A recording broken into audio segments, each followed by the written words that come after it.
Hello বন্ধুরা, তোমরা সবাই কেমন আছো? আমিও ভালো আছি। আমি আমার আবার একটা ব্লগ নিয়ে চলে এসেছি তোমাদের কাছে। দেখতেই পাচ্ছ, সন্ধেবেলায় বেরিয়ে পড়েছি দুই বান্ধবী মিলে।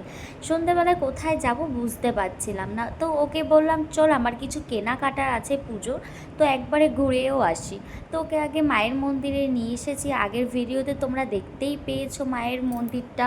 তার আগেই আমি এই ভিডিওটা করেছি, খুব সুন্দর ছিল, কিন্তু মাকে তখন সাজানো ছিল না।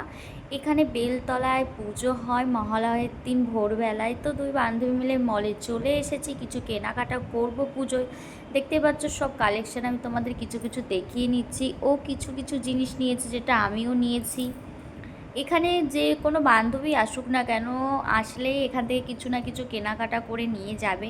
তো দুজনে মিলে ভালো করে আগে দেখছি যে কি কি আছে, কারণ কেনার থেকে আমাদের দেখতে সব থেকে বেশি ভালো লাগে কি কেমন কালারের ড্রেস বা কী নতুন উঠেছে।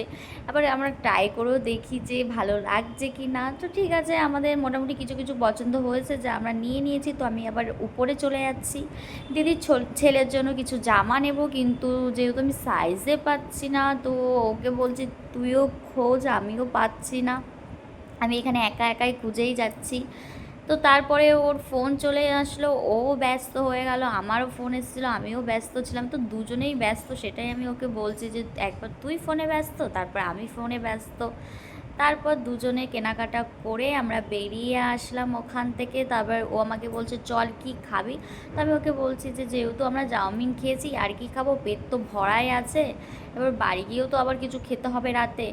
তো দুজনে বক বক করতে করতে তো বললাম চল আইসক্রিমই খাওয়া যাক। তো ঠিক আছে, দুটো আইসক্রিম নিলাম, দুজনে মিলে খেতে খেতে আমরা বাড়ি চলে যাচ্ছি। আমার ভিডিও আমি এখানেই শেষ করব, আবার দেখা হবে পরের ভিডিওতে। তোমরাও ভালো থেকো, আমিও খুব ভালো থাকবো। আর পুজোর অনেক অনেক শুভেচ্ছা তোমাদের সবাইকে। ভালো থেকো, টাটা।